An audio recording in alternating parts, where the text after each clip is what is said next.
For the instrument tie surgeon's knot exercise, you will need the following items: a needle driver, suture material, a foam pad to practice on, skin forceps or forceps with teeth which are not shown, heavy suture scissors which are also not shown, and scissors from a suture removal kit. There are two techniques to holding the needle driver. The first technique is the palming method, in which you open and close the needle driver by using the thenar and hypothenar eminences of your palm.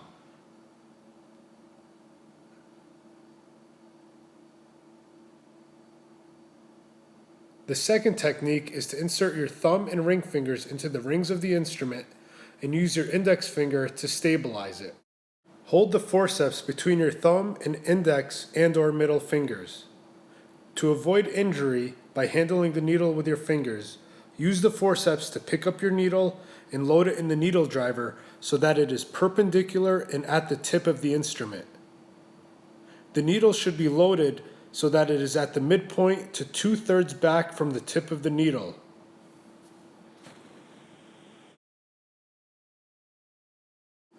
To begin the instrument tie, grasp the left wound edge with the skin forceps and evert the edge. With the needle driver held in the prone position, hold the needle so its tip is perpendicular to the skin. Starting with your wrist prone, enter the skin and supinate following the curvature of the needle to feed it through the tissue. Release the needle driver, then pronate to pick up the needle from the middle of the wound. Make sure to supinate as you bring the rest of the needle through the tissue to avoid any undue trauma. To adjust the needle position in the needle driver, grasp the needle with your forceps and load it appropriately. The needle should be at the tip and perpendicular to the instrument and loaded at its midpoint to 2/3 back. You may approximate the line of your next bite by making a mental note of where the suture material comes straight across the wound.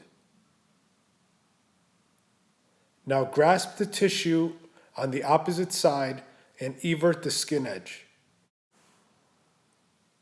Enter the tissue inside the wound with your wrist prone, carefully supinating to follow the curvature of the needle as it exits the tissue. Release the needle, pronate to pick up, and supinate, continuing to follow the curvature of the needle. At this point, you may place your forceps down or practice holding on to them as you complete the instrument tie. Pull the suture material through the wound gently to create a short tail on the right side, which may be the patient's left side if he or she is supine. Note, there is now a short strand and a long strand of the suture. Hold your needle driver parallel to the wound in the middle of the two strands. Lift the long strand up, over, and around the instrument to create one loop for a square knot and two loops for the first throw of the surgeon's knot. Open your needle driver and grab the distal aspect of the short suture tail. Pull it through the loops and then cross your left hand over your right to lay the first throw flat. We have recreated the short and long strands of the suture, though now they are on opposite sides. Hold your needle driver in the middle of the two strands. Lift the long strand up, over, and around the instrument to create one loop for the second throw. Open your needle driver and grab the distal aspect of the short suture tail.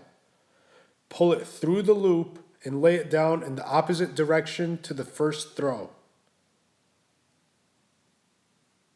For the third throw, again place your instrument in the middle of the wound.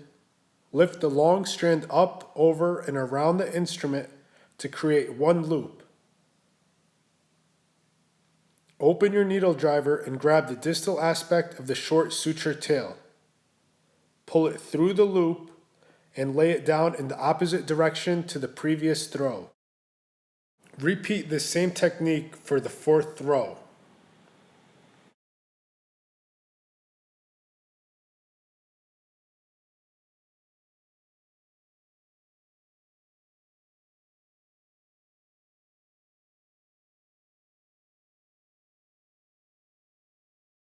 To cut the suture, approximate the two tails by holding them up together.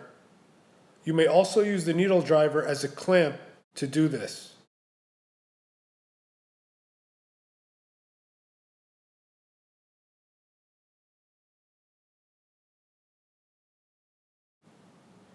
Hold the heavy suture scissors in the prone wrist position with your thumb and ring fingers in the rings of the instrument. Please remember that these are the Metzenbaum tissue scissors and not the scissors you will be using in the OR to cut suture material. When it is time to remove the stitch, you may do so by lifting up the tails of the knot with forceps, which are provided in a suture removal kit, along with suture scissors. Slide the blades of the suture scissors underneath the loop of the knot and cut. Once removed, the knot may be inspected to observe its two tails, the knot, and the loop which was cut. Careful inspection ensures that no suture material is left in the patient.